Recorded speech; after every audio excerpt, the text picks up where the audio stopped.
ముఖంలో నీరసం స్పష్టంగా కనిపిస్తోంది. నేను ఒకందుకని చదివాను, నాకు ఈ ఏరోనాటికల్ ఫీల్డ్లో ఉద్యోగం వచ్చింది. ఆయనకి ససేమిరా ఇష్టం లేదు. ఆయన నీరసంగా కూర్చుంటే అలా వెళ్ళిపోతున్నారు స్వామీజీ. ఆయన రాసుకున్నారు, మీ అందరు చదివి ఉంటారు, వింగ్స్ ఆఫ్ ఫైర్. ఆయన ఈ పిల్లాడిని పిలిచారు, అబ్దుల్ కలాం గారిని.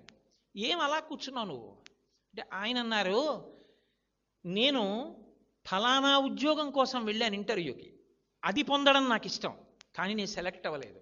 ఈ ఉద్యోగం చేయడం నాకు ఇష్టం లేదు, ఏదో ఇంటర్వ్యూకి వెళ్ళాను, దీనికి సెలెక్ట్ అయ్యాను. ఇప్పుడు నాకు ఈ ఉద్యోగం చెయ్యాలని లేదు, నాకు ఇష్టం లేదన్నారు. అంటే ఆ రోజున ఆ స్వామీజీ ఓ చిరునవ్వు నవ్వి అన్నారు, నువ్వు కోరుకున్నదే నీ జీవితంలో దొరకాలని ఎందుకు అనుకుంటున్నావు? ఈశ్వరుడు నిన్ను ఏం చెయ్యాలనుకుంటున్నాడో అని ఆలోచించి ఈశ్వర నిర్ణయంగా దానికి ఎందుకు వెళ్ళలేకపోతున్నావు? ఏమో ఈశ్వరుడు నీకు నీ ద్వారా ఈ జాతికి ఏం చేయించాలనుకుంటున్నాడో అన్నారు.